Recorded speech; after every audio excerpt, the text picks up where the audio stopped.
Hello, everyone. Thank you for joining the National Down Syndrome Society for today's webinar, Understanding Common Sleep Disorders in People with Down Syndrome. We are thrilled to have you joining us today. My name is Lake Murray, and I am the Health and Wellness Coordinator here at NDSS. Before we dive into the content of today's webinar, I'd like to go over a few housekeeping items to ensure that everyone has an enjoyable experience. If you experience any technical issues during the webinar, please use the chat function to notify our support team, and they will do their best to assist you promptly. Our presenter will answer questions at the end of the webinar, so we encourage you to submit your questions throughout the webinar using the Q&A feature located near the bottom of your screen. We will do our best to answer as many questions as possible during the Q&A time. However, if you have any questions that we are not able to get to, please email us at health@ndss.org, and you will also be able to find that email in the chat. This webinar is being recorded and will be shared on the NDSS YouTube channel and NDSS website within a few days. You will receive an email with a link within 1 week and some resources that we mentioned in today's presentation. So with that, I'm going to go ahead and get started. NDSS empowers individuals with Down syndrome and their families by driving policy change, providing resources, engaging with local communities, and shifting public perceptions. NDSS supports and advocates for the Down syndrome community by focusing on 3 key areas of programming: resources and support, advocacy and policy, and community engagement. NDSS offers a 1-800 helpline and info email box that anyone can reach out to at any time. We also develop resources and information covering diagnosis to end of life on all topics, including education, employment, health and wellness, aging, and caregiving.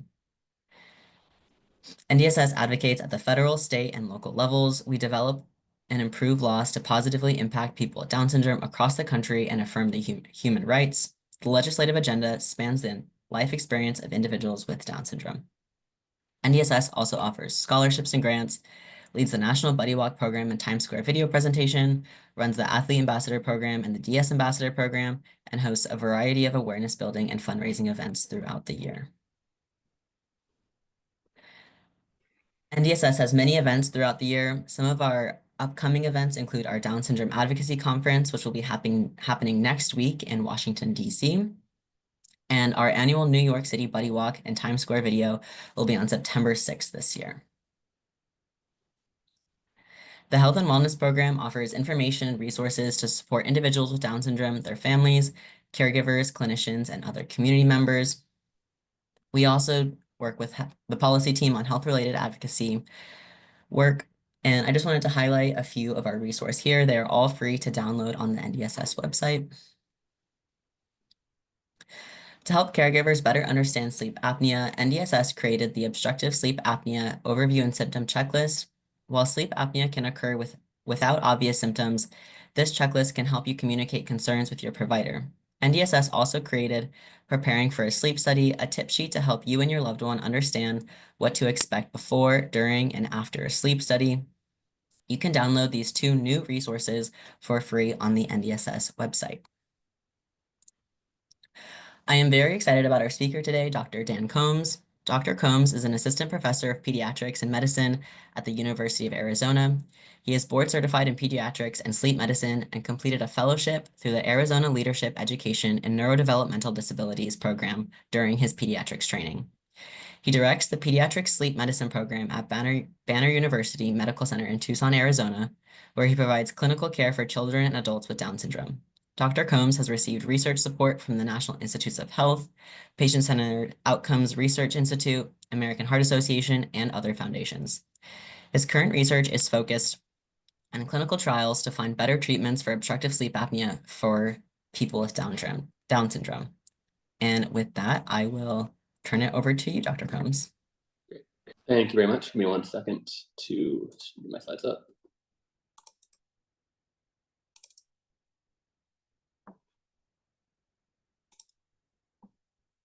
Okay, so hopefully that will eventually pop up. There we go.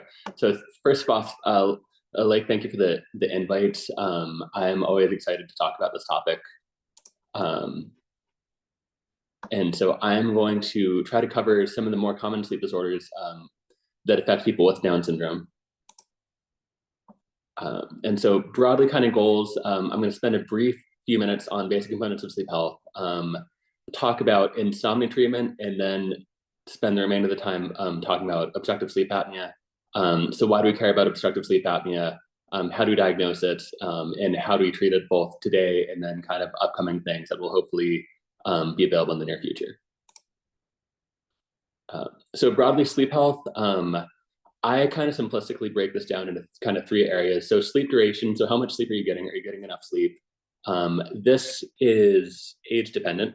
And so infants sleep a lot, although not all at the same time, which anyone who has had an infant can attest to. This gradually decreases over the course of the lifespan to around 7-ish hours for most older adults. Sleep variability is something I think most people don't think of. Having big variations in your sleep schedule, weekdays versus weekends, typically can lead to something called social jet lag, where you're kind of tired all week because your weekend schedule doesn't match your weekday schedule. Keeping a fairly consistent bedtime and wake time on the weekdays and weekends can help with this. Sleep quality is really going to be the focus of this session, particularly looking at insomnia. And then while there are lots of sleep disorders, I'm going to focus mainly on obstructive sleep apnea because it's so common for people with Down syndrome. So broadly, common sleep disorders, obstructive sleep apnea, we're going to spend a lot of time on. Restless leg syndrome, parasomnias, and circadian rhythm disorders, I'm going to gloss over in the interest of time. We only have an hour, and I could make this like an all-day affair if I tried to touch everything. And then insomnia is also a fairly common complaint. So kind of looking first at insomnia in people with Down syndrome. This is Tucson last March, actually. So I put pretty slides of Tucson because I live in Tucson and I think it's pretty great. So I will also be heavily advertising for Tucson. So insomnia, so we know from a handful of papers, insomnia-related complaints are really common in kids and adults with Down syndrome. One of the limitations is that a lot of these studies tend to just use things like, does your child have a sleep problem or trouble with sleep? And usually most studies don't use strict diagnostic criteria. As a sleep specialist, there's a handful of other criteria, but the main focus is if you have problems falling asleep or staying asleep 3 nights or more per week, it takes you more than half an hour to fall back asleep or fall asleep initially, and symptoms are going on for 3 months or more. That's kind of the simple version of the insomnia diagnosis for a sleep medicine specialist. There's some other nuances, but that's really kind of the core. So if you have all of these, then you kind of fall into that insomnia category. My general approach, so screen for an underlying sleep disorder, screen for medical problems that could be causing insomnia. If neither of those are present, or if you've treated what's present, then move on to doing more behavioral approaches. Delayed sleep phase syndrome is the most common circadian rhythm disorder in teenagers. So this is essentially you want to stay up late and sleep in late. And what tends to happen is that you can't fall asleep because you want to go to bed at 1, but you're going to bed at 9 or 10. And then you're waking up at 6 when really you want to wake up at 10. That is very treatable. There's no evidence for how common this is in people with Down syndrome, so I'm going to gloss over it. Restless leg syndrome is about 1 to 5% of the population. Really limited evidence on this for people with Down syndrome. So again, I'm going to focus on kind of the disorders we know are mostly common. Screening for medical problems, anything that is going to wake you up at night can contribute towards insomnia. So if you're up all night coughing because of asthma, waking up from reflux, waking up congested, can't breathe because of allergies, those are all things that can cause insomnia. Mood disorders is broadly the other big category for insomnia as a contributing factor. So again, how I tend to think of this is someone comes to clinic with a complaint of I can't sleep, and then it's sorting out, is there a medical condition causing this? And again, I kind of hit all of those. If there is, you treat the underlying disorder. If that gets better, great, and you move on. If it's not, then you move more towards behavioral therapy, and I'm going to focus a lot more on this. And so sometimes multiple causes is present. In that case, treat the medical conditions and then move towards behavioral therapy as needed. Broadly, and there's exceptions to all of this, kind of infant, toddler, up to early school age children tend to have either sleep onset association insomnia or limit setting disorder, and I'll spend a lot of time on these. Primary insomnia is what we tend to think of as adults of insomnia, where it's I want to sleep and I can't sleep. And these have very different treatments, and so I'm going to kind of break them up. So sleep onset association. So this is usually younger kids, infants. So usual associations: dark room, cool room, transitional objects starting kind of around 6-ish months. The issue with this is you get into problem association. So kind of classically, this is mom or dad is rocking their baby to sleep. You put the baby down once they fall asleep. Infants and everyone typically wake up roughly once an hour or so.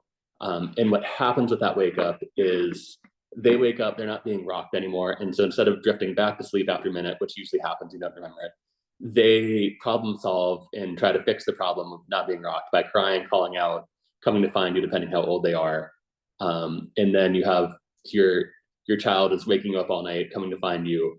And so that is kind of sleep onset associations. I will say if you are totally happy, then it's not a problem. So if you don't mind rocking your child to sleep or co-sleeping, then that's just fine. It's not an issue.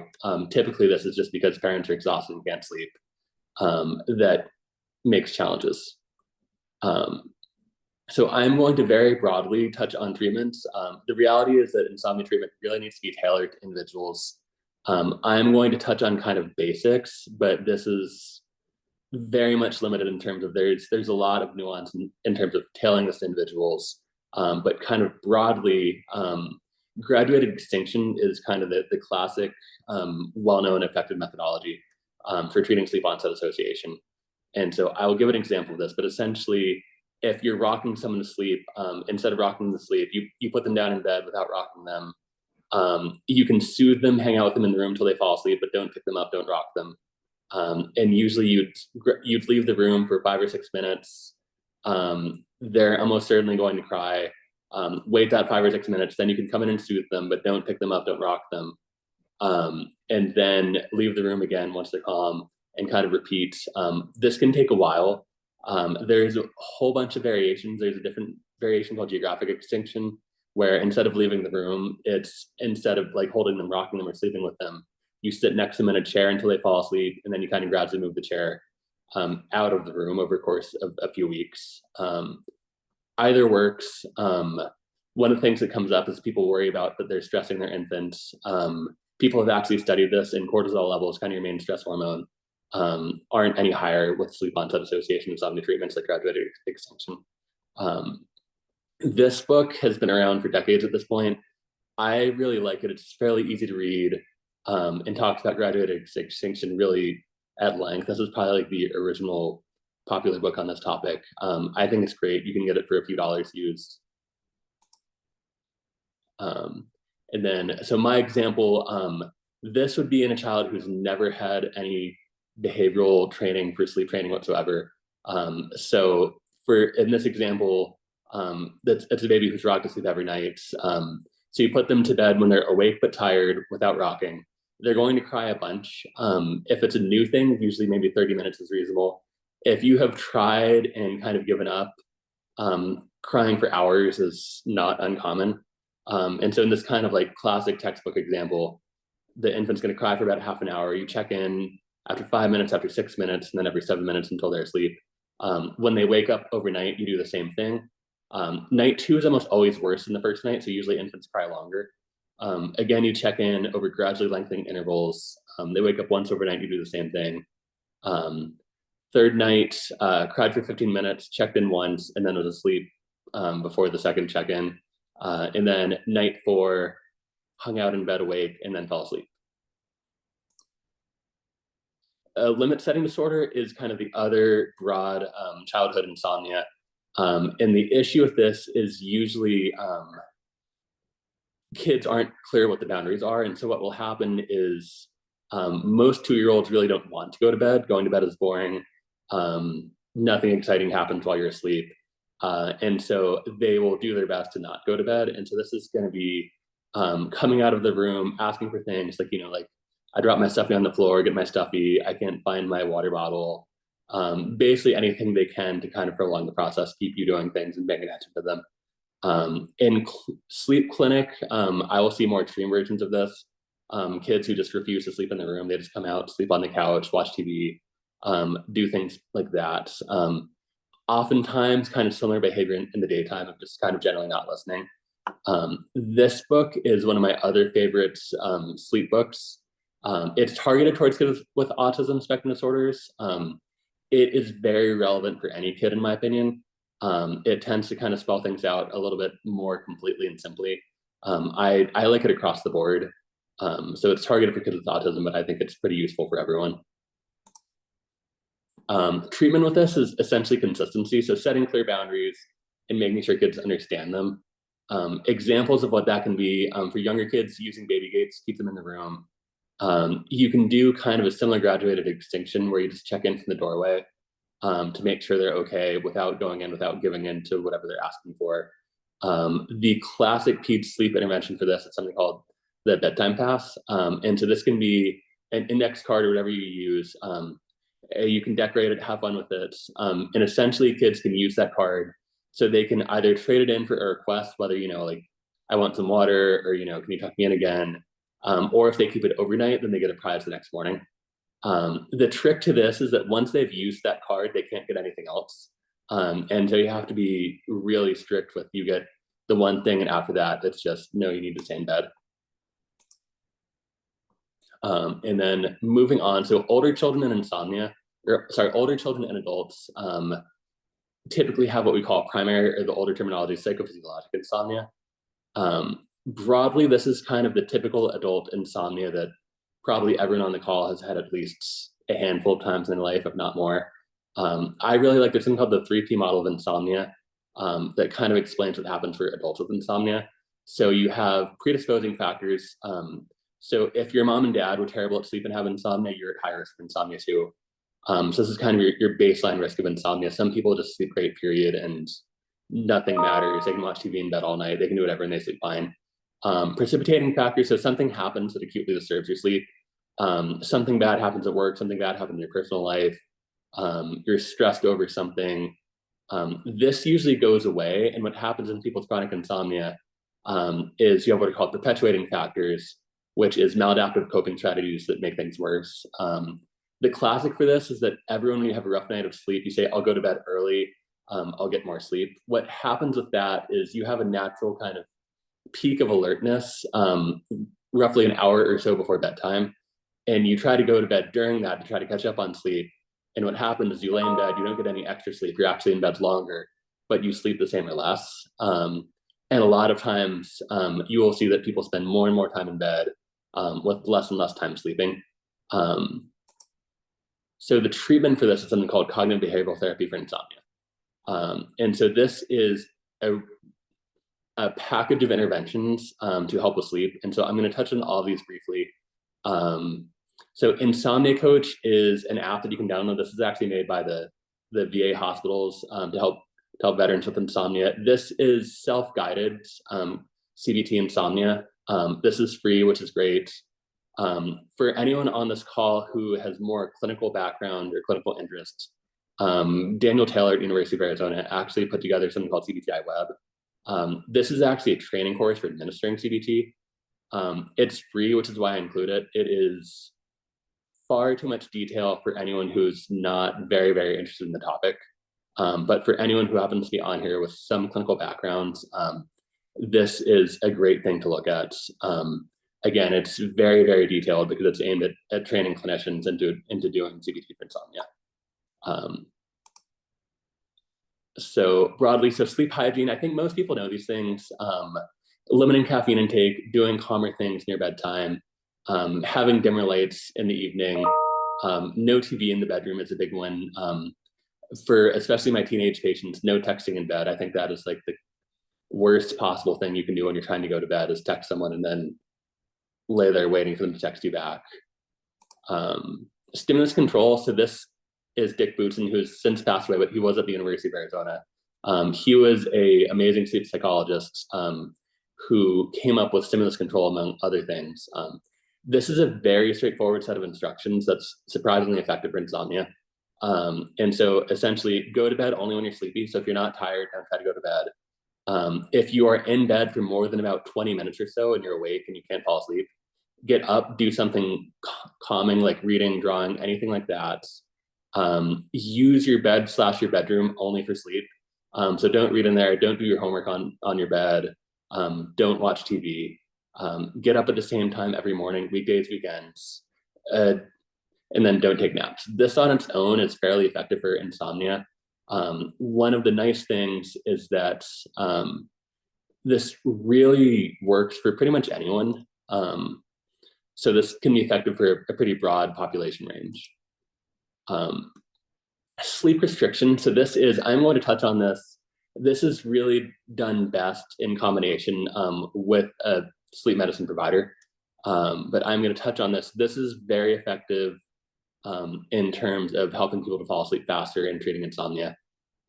So clinically, what you would do is if someone comes to bed and they say, I go to bed at 8 p.m., I lay there for about 4 hours, and then I fall asleep, and then I get up at 6 a.m., you would say, okay, you're sleeping 6 out of those 10 hours. And you basically limit their time in bed to how much they're actually sleeping. So you would say, instead of going to bed at 8 p.m., go to bed at midnight, keep getting up at the same time. And the goal of this is to increase something called sleep efficiency, which is basically how much time in bed are you actually asleep. And your goal is 85%. And then you gradually increase the amount of time people are spending in bed until they're back up to like 7 to 8 hours for most adults, a little bit longer for teens or younger kids. Adverse effects, and the reason why I say that this is really done in collaboration with either a sleep medicine physician or behavioral sleep medicine psychologists, this is going to cause daytime sleepiness. This is on purpose. The other issue is that for people who have bipolar disorder, the lack of sleep can sometimes trigger manic episodes. And so this is not something you really want to be doing at home for fun. But this is a highly effective component of CBT for insomnia. The other components I'm going to touch on briefly, relaxation techniques, things like deep breathing, meditation. For someone with anxiety, this can be super useful. Paradoxically, intention focuses on kind of retraining your brain that you can't fall asleep on purpose. Like sleep comes to you, like you can't find sleep. Cognitive therapy, this is probably one of the ironically less effective components of CBT for insomnia. The sleep restriction and stimulus control are probably the most effective components. But this is kind of shaping those thoughts, those worries about sleep, where, I'm going to lose my job because I didn't sleep, but, have you lost your job yet? And you haven't been able to sleep for years. So maybe you don't need to worry about that as much as you think. So all these behavioral therapies, unfortunately, there is no data whatsoever for people with Down syndrome. I would love to do more rigorous studies on this topic. I think that most of the components of CBT for insomnia would probably work for the majority of people with Down syndrome. Again, there's no studies, unfortunately, but I wanted to make sure that is generally the most effective treatments. Briefly talk about medications, because everyone is always hopeful for a magic pill to fix insomnia. There is no real FDA-approved medication to treat chronic insomnia for kids or adults. For insomnia medications in kids, there's no long-term safety data for anything. And there's even less data for people with Down syndrome. So the short answer is that there's really no evidence that any medications work for people with Down syndrome. We tend to use a lot of medications for their side effects of sleepiness, which can sometimes be effective, but not always. I do want to point out, so the class of medication called Z drugs, these are things like Ambien, Lunesta, as well as antihistamines, like taking Benadryl every night. They, in the general population, have been associated with an increased risk of early onset dementia. So given the risks of Alzheimer's disease in people with Down syndrome, these are probably a particularly bad choice. So I do want to point that out. And kind of take home points, identify and treat any underlying medical environmental conditions that can be causing insomnia. Behavioral treatments are often effective.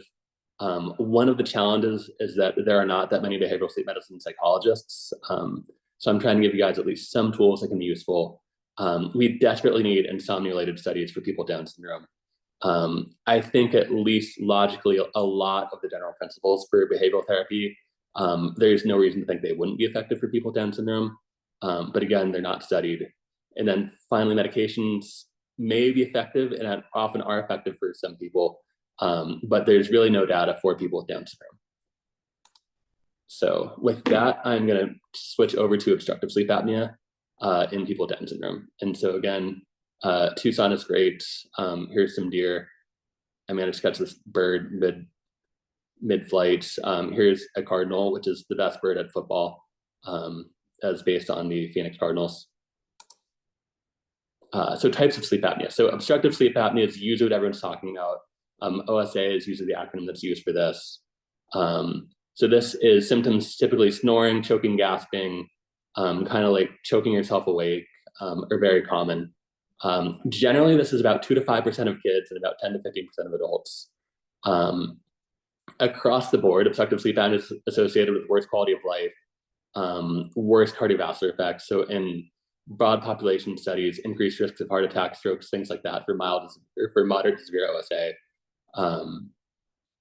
Pretty much any literature on sleep apnea has to do with obstructive sleep apnea for people with Down syndrome. Central sleep apnea is kind of the other side of sleep apnea.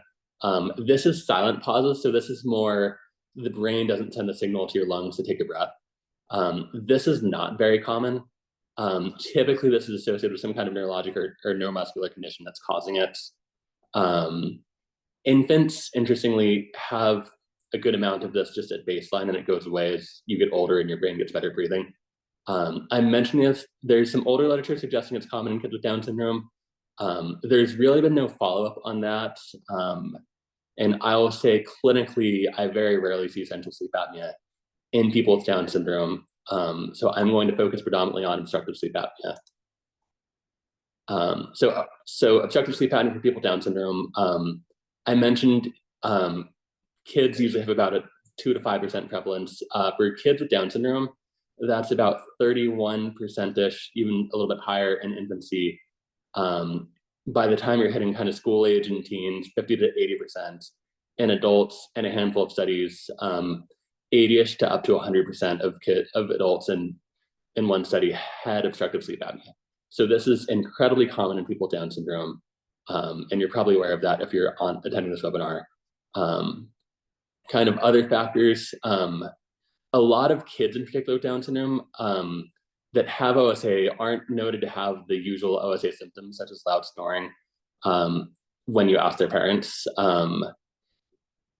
Obstructive sleep apnea tends to be more severe in kids with Down syndrome.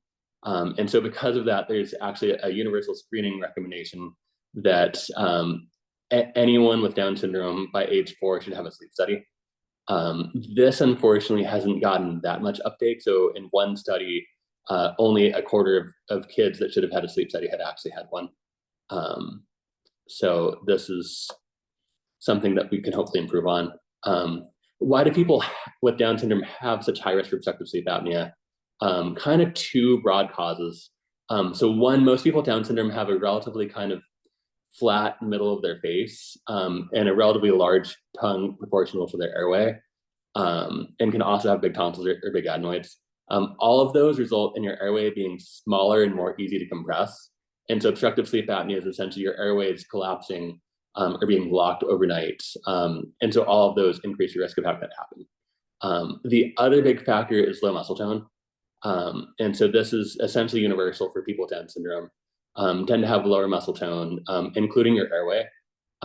So everyone's muscle tone goes down when you fall asleep. And so if you go from low to even lower, you can have spontaneous collapse of your airway. So these 2 factors are probably what drives that increased risk for people with Down syndrome. Why do we care about obstructive sleep apnea?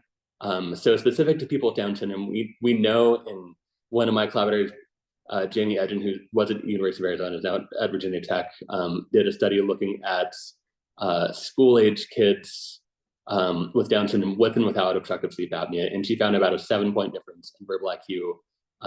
Adaptive function, so kind of your ability to do like everyday tasks of living, is lower in people with Down syndrome with OSA versus without. Verbal fluency is lower, and actually even increased amyloid. So the amyloid deposits are kind of like a sign of Alzheimer's disease, and you see more amyloid deposits in adults who have reported obstructive sleep apnea diagnosis compared to those that don't. And then also decreased quality of life. So when you're tired, you tend to be crankier, you tend to have a harder time concentrating, which I think anyone can identify with. There's some evidence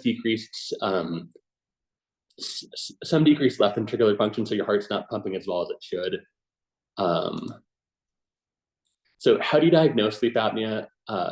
So your gold standard is an in-lab sleep study. And so you can see this girl has a bunch of stuff on her. So you have EEG, which is these little stickers on her head. These tell if you're awake or you're asleep, how deep, like what's your sleep quality.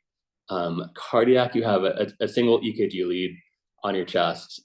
Respiratory, you have what looks like an oxygen cannula that just measures your breathing, as well as two soft straps that measure your effort of breathing. You also have a video and a tech who's there. So you can see if anything, like if any equipment's misplaced. For anyone who sleepwalks, things like that, you can pick up that. Obviously, there's a lot of stuff on you. In general, most people do quite well with sleep studies. I'm honestly amazed by how many kids come in and sleep like nothing's different with a bunch of stickers on their head. There are, especially children with autism or other sensory difficulties, can have a hard time keeping all of the stuff on. The other big limitation is 3-month wait times are pretty common, and there's really not a lot of rural testing centers. So you do need to have specific pediatric expertise for younger kids, and a lot of times there's not that expertise in less urban areas. Sleep studies alternative. So obviously we would love to have better sleep study alternatives. There's a lot of work in this area. We're making some progress. So home sleep studies are a small wearable device. And so my son got the joy of being the son of a sleep medicine researcher. And so here he is modeling a home sleep study device. So this includes essentially just the airflow channels from that in-lab sleep study. And so there's no EEG, there's just the tubing under his nose. The belt is attached to the device, so there's a belt around his chest, and then he has a oxygen sensor on his finger. This is a reasonable alternate, especially if someone doesn't tolerate an in-lab sleep study. This is kind of your next best bet. There are ring type devices that really just measure oxygen and a few EKG patterns that kind of predict sleep apnea. These are much, much less accurate, and there's no data for these for people with Down syndrome at all.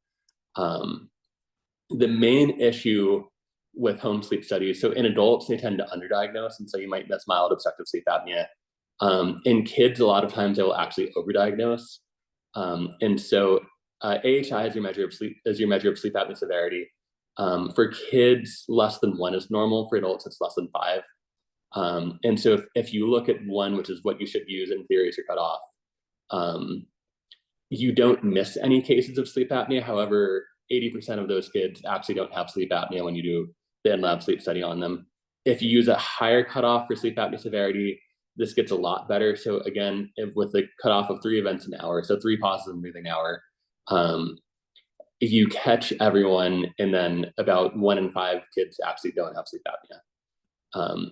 And so I personally tend to use this as great to determine, do you have mild or no OSA versus moderate to severe OSA? That mild category, you could go either way. And so that's kind of the limitation. So again, it's not as good as in-lab sleep study, but is a reasonable alternative if the in-lab sleep study is not an option. Other things that really don't work very well but have been studied, just looking at oxygen overnight. This is, you pick up most cases, however, you're only right about half the time. So you are going to falsely diagnose a lot of people with obstructive sleep apnea if you do just looking at oxygen levels. People have tried to look at biomarkers in urine, because if you can just do a urine sample, obviously that's a lot easier than going somewhere for a sleep study. This again is not particularly accurate, and so depending on how you use this, you are either missing half of people or overdiagnosing half of people, which is, to me, not good enough. And so no one is doing this in clinical practice that I know of. There was also a combined approach that tried to look at a questionnaire, demographics, physical exam, medications in combination with urine markers. slightly better, but still that specificity means that half of people that your test said had sleep apnea don't actually have sleep apnea. So you end up being slightly better than a coin flip. So none of these are really ready for prime time. How do you treat obstructive sleep apnea for people with Down syndrome? I'm going to touch on kind of standard and spend a lot of time kind of covering either alternative treatments, whether they work or not, and then kind of future treatments that are hopefully going to be available soon. So for kids, adenotonsillectomy is kind of your typical first line approach for kids with and without Down syndrome. For kids with Down syndrome, we know that about half to 3/4 are still going to have some residual obstructive sleep apnea. Typically, you make sleep apnea better, but don't make it go away completely.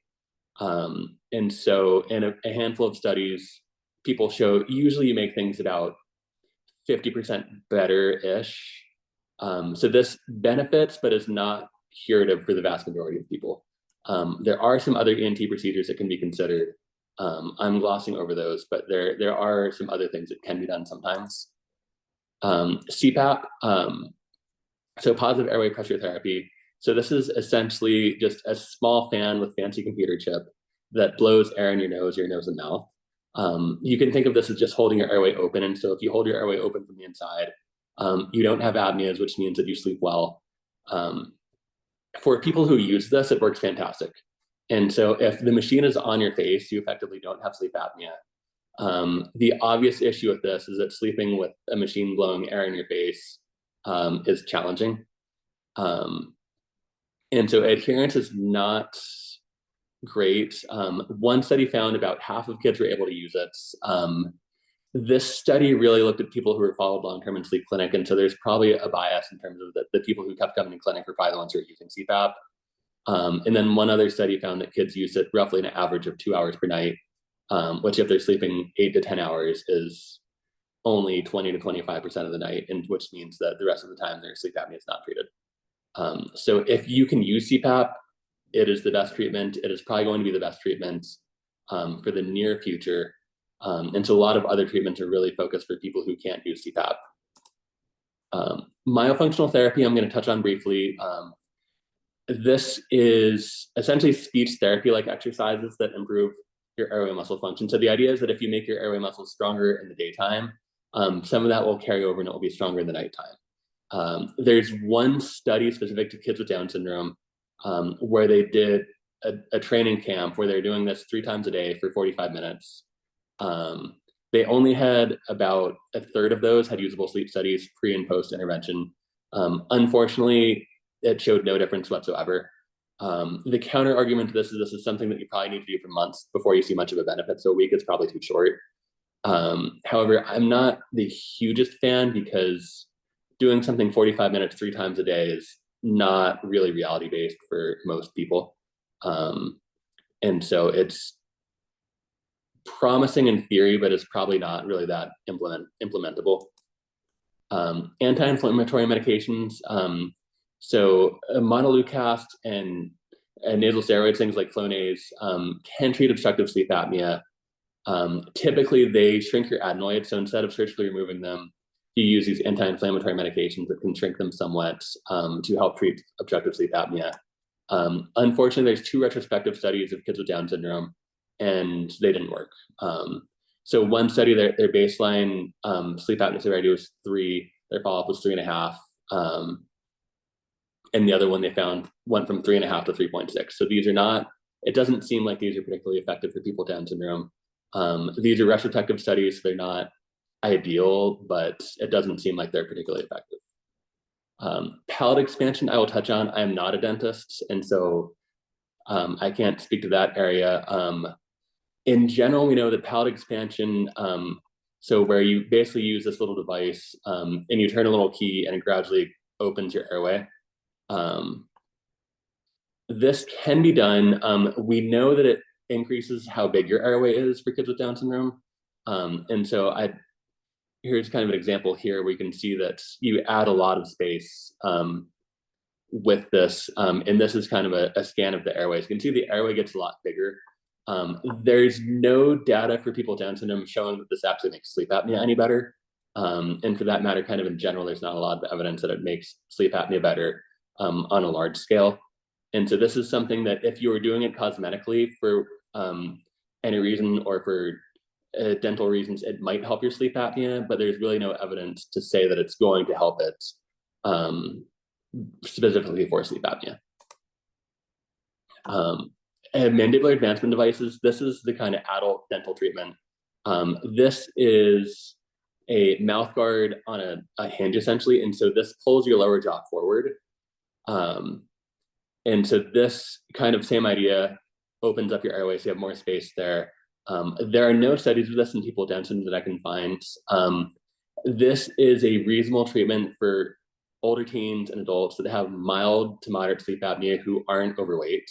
The more severe your sleep apnea and the higher your weight is, the less effective these are. So this is a reasonable choice. There's no specific evidence in people with Down syndrome, but it is probably a reasonable choice.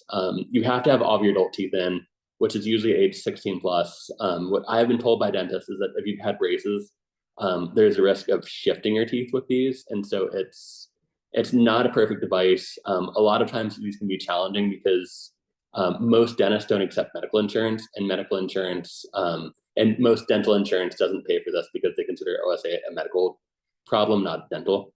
So this can be somewhat challenging to find people that do it. But they're definitely out there, especially in larger cities. Hypoglossal nerve stimulation. So this was FDA approved, I think about a year and a half ago at this point. So this is an implanted nerve stimulator. And so what this looks like is essentially what looks like a pacemaker battery that gets implanted in your chest here. It's probably like the size of an iPhone cut in half, I would say. And then there's a little wire that runs up to a lead right here, kind of right about there-ish. And so this uses electrical impulses to improve your upper airway tone and kind of push your tongue forward out of the way. This was specifically studied in adolescents with Down syndrome. And so this was studied, it was 42 adolescents aged 10 to 21. Their baseline OSA severity was fairly severe with an average of 22 events an hour and improved about half to 10 per hour. They also saw that quality of life improved, which is a big plus. This is now FDA approved down to age 13. And so this is a reasonable option for people who can't tolerate CPAP. Downsides to this, you're usually not going to make your sleep apnea completely better. That battery has to be changed out roughly every 10 years or so. So it's a relatively minor procedure, but it's still a procedure. And so that's kind of the main downsides. I know that ENTs are implanting this in kids younger than 13. But the FDA approval is at age 13. So this is there.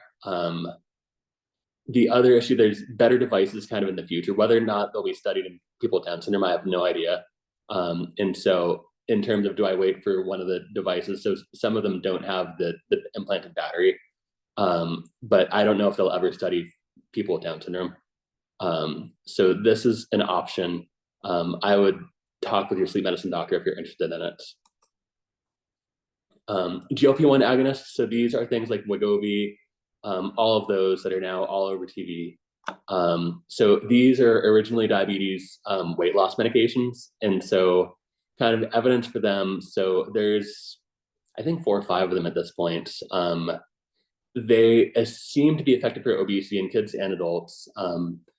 So liraglutide, semaglutide, tirzepatide are kind of the main ones. Liraglutide seems like it's probably the least effective and it's been on the market for a while. Tirzepatide and semaglutide seem like they're a little bit more effective. These definitely cause weight loss. They also lower a lot of cardiovascular risk factors, things like your blood pressure, cholesterol, things like that, blood sugar. Tirzepatide is now FDA approved for people with obstructive sleep apnea and I believe obesity. I forget if they use, I think the cutoff is a BMI of 30. And so there's been studies of 2 of them that have been published. So liraglutide and tirzepatide. Liraglutide improved OSA severity by about a quarter compared to about 12% with placebo. It is not FDA approved for obesity. for obstructive sleep apnea. It is approved for obesity. Tirzepatide this was published in July. They showed about a 50% reduction in AHI compared to about 10% with placebo. Side effects of these medications are usually GI related. How I've had a patient explain it to me is that you will often, like if you eat the same amount that you ate previously, you will feel very bloated. You will feel like you ate way too much. And so there's a lot of GI discomfort as the main side effect that people tend to report. This is from the study that led to FDA approval. And so on the bottom is body weight. And so you can see that people lost, by the end of the study, about 20% of their body weight, which is a pretty large amount. And then their obstructive sleep apnea ended up improving by about 25 events per hour, which from their baseline of 50 was essentially a 50% improvement. So tirzepatide is FDA approved for adults. I understand there's adolescent study ongoing. There's no Down syndrome specific data, but it is approved for adults. Because that approval just came out, a lot of times insurance is still fighting that, but that is something that is out there and will become increasingly common. And then does OSA treatment improve OSA related adverse effects? The answer is probably. So we know that at least in some studies, quality of life improves. Probably the best study is looking at a subset of people from the hypoglossal nerve study, where they saw in a very small group, so only 9 kids, you can see intelligence improved slightly, adaptive skills, communication, all of these things seem to improve at least somewhat. They are doing a larger study that's ongoing and that hasn't been published yet, but at least in their preliminary data, it appeared to be helpful. This is a study that we have done here, so medications for obstructive sleep apnea in children with Down syndrome. And so this is looking at a combination of medications, atomoxetine and oxybutynin. Atomoxetine is FDA approved for ADHD down to age 6. This increases norepinephrine, which conveniently increases your airway muscle tone during non-REM sleep, so your deep sleep. Oxybutynin is approved for overactive bladder, again down to age 6. This decreases muscarinic receptor activity, which increases your airway muscle tone during dream sleep or REM sleep. So the combination broadly in adults without Down syndrome leads to about a 50% improvement in sleep apnea severity. A slightly different version of this is in a phase 3 study for adults that is probably being published in the next 3 to 4 months. This is from the original study, which is a small sample of adults without Down syndrome, where they showed about an 83% improvement. In larger studies, it hasn't been that good, but it is still there. We did a study on this specific to kids with Down syndrome. So because this medication combination targets airway muscle tone, we thought this might be particularly effective for people with Down syndrome. So we did a pilot study that's now published where we enrolled 15 kids with Down syndrome in a 1-month study of 2 different doses of the combination, which I'll just call Atto-Oxy for convenience. And there we go. What we found, medications were generally well tolerated. About a quarter of kids had either fatigue or irritability as the most common side effects. This is a known atomoxetine side effect. This goes away after about a month or so on therapy. Because this was only a 1-month study, we couldn't really assess did it go away. We're doing an ongoing study and it seems like it does go away, which is kind of what we would expect. Looking at participants, so I mentioned we looked at a low dose, 2 different doses, so essentially a low and a high dose. The low dose is a slightly decreased dose. The high dose is the dose that's been used in the adult studies, but weight adjusted for kids. What we broadly found is about half of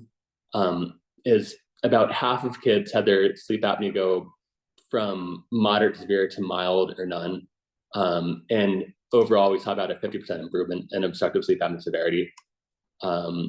Quality of life in the whole group did not improve, which is probably because they had drug side effects in the atomoxetine compared, which kind of canceled out the improvement from obstructive sleep apnea. We looked at just the kids whose sleep apnea got significantly better. So basically kids whose sleep apnea was mild or none and got better by 50% or more. What we found was that their quality of life was quite a bit higher. So this is the PHQ-L, which is a very common measure of quality of life for research studies. It was 14 points higher for the people who had their OSA significantly improve. For perspective, generally, if your PHQ-L score goes up 3 to 4 points, it's usually considered clinically meaningful. Like you see a difference in terms of your quality of life that you can actually notice and appreciate.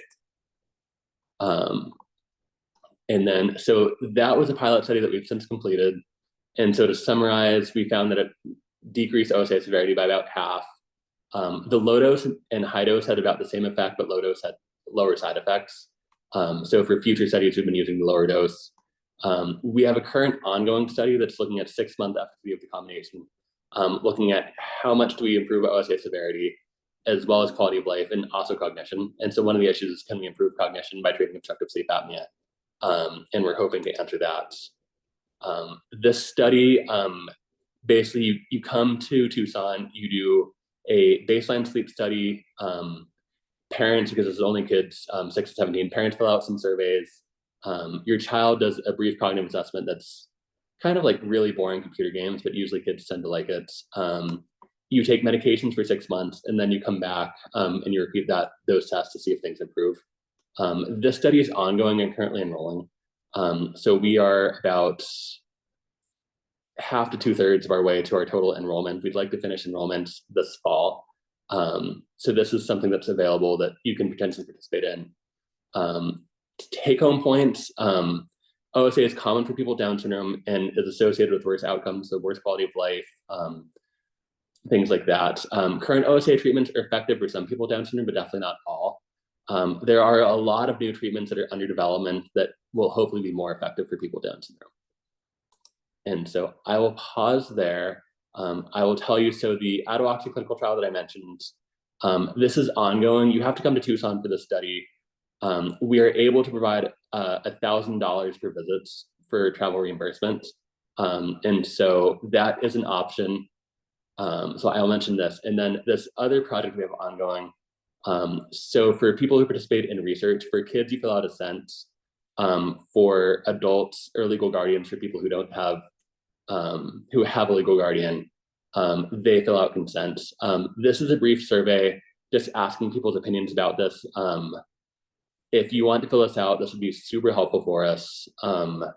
So it's about a probably 10-ish minute survey. And then if you leave your email address, I think it's the first 200-ish, get a $10 Amazon gift card. And so if you would like to fill that out, that would be fantastic. And the first page of that gives you a lot more information on that survey. So I will stop there. Thank you so much, Dr. Combs, for all that really valuable and insightful information. We now have just over 5 minutes to go through some of our questions. If we do not get to your question, you can email us at health@ndss.org. The email is in the chat as well. So we had a couple questions come through about wearing difficulties wearing a CPAP or BiPAP mask, and especially if somebody has some sensory challenges or other co-occurring conditions like Alzheimer's disease. Do you have any tips or suggestions of people experiencing that? Yes, that is a great question, and I didn't address it. So the kind of typical intervention would be to have them practice just wearing their masks just in the daytime. And so they can practice it like while watching TV, playing games, tablet, whatever, to get used to it. The other approach that I like is basically having them put on their mask and machine at bedtime and just using it to start just 1 minute. So literally doing a timer, put it on, keep it on for 1 minute, and then you take it off, and that's that. The next night, do 2 minutes and gradually increase with the understanding that you don't need to fall asleep with your mask on, just keep it on to get used to it. And you literally just increase a minute a night till eventually they've gotten used to it enough that they fall asleep with their mask on. That can be super helpful. But again, CPAP is challenging. Like it is challenging for everyone to wear. And so that is my best recommendation. Great, thank you. We had another question come through about if someone should still get a sleep study even if you don't observe any problems with them. If they have never had a sleep study, then yes, absolutely. For whatever reason, we don't tend to notice symptoms of sleep apnea as much in people with Down syndrome, and given it's so common, it is probably worth doing a sleep study. Great. Let's see. Oh, we had a question that asked if somebody can go from having obstructive sleep apnea to central sleep apnea, or if you can have both at the same time. So you can have both. This gets a little bit tricky. So the most common situation where you have both, CPAP can sometimes trigger central sleep apnea, and so then you would switch to BiPAP, which then treats that and makes it go away. CPAP is one pressure the whole time. BiPAP is a high pressure when you breathe in, a low pressure when you breathe out. In a subset of people, CPAP can actually cause central sleep apnea. And so in that situation, it's not an inherent to that person, it's that the CPAP is causing it. And so you can absolutely have both. Usually that's the most common scenario is that that's why you have both. Infants tend to have more central sleep apnea. So a lot of times infants will have central sleep apnea. Typically that goes away with time. Very interesting. We had a question that asked about if the removal of tonsils and adenoids can be an effective option for treating sleep apnea even when they are not inflamed. So the inflamed part isn't super relevant. It's more how big they are at baseline.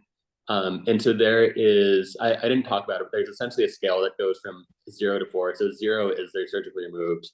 1 is basically if you look in someone's mouth, you can see them, but you really have to kind of look for them. 2 is they're noticeable. 3 is they look big to you, and 4 is kind of like they're most touching. If they are big, it's like a two more than 2. It is probably reasonable to consider doing it. Again, obviously see what your ENT thinks, but it's not so much the inflamed so much as just the overall size. Great.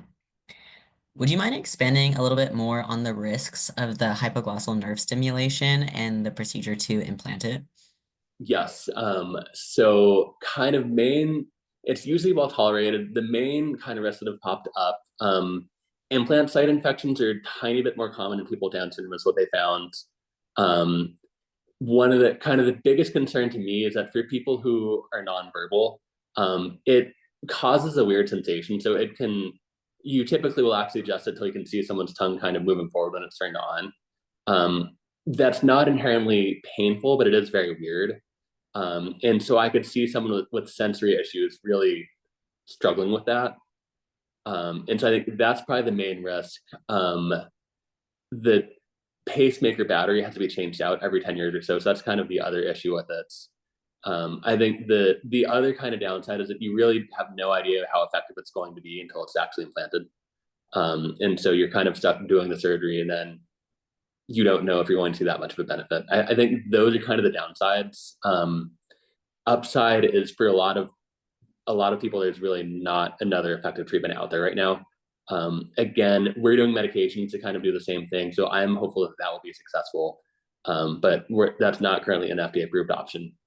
So Yeah, speaking of your study on the medications, we had a question if you could elaborate a little bit more on the side effects you mentioned of those medications. yeah, so the main side effects that we see, and this is about 20 to 25% of people, is kind of just a little bit more tired in the daytime and kind of just cranky. That can manifest as in like doesn't want to do their work at school as much, just kind of crankier than usual. We have found that in general that's not an issue. It goes away after about a month or so on therapy. And so in the initial study, we had one participant withdraw because they didn't like the side effects, but otherwise people noticed it, but it wasn't enough to make them want to stop the medications. So I hope that answers that. Yeah, that sounds good. Unfortunately, that is all the time we have. So like I mentioned, if we did not get to your question, I know there was a few we didn't get to, please email us at health@ndss.org and we can do our best to answer those questions for you. Before we close, I'd just like to take another moment to thank Dr. Combs for sharing his expertise with us today. I know this was a lot of information, so we will be sending out a recording within 1 week. There will also be a survey that will pop up on your screen when the webinar ends. You could please fill that out. That really helps us with improving your experience of these webinars in the future. And yeah, thank you all for attending.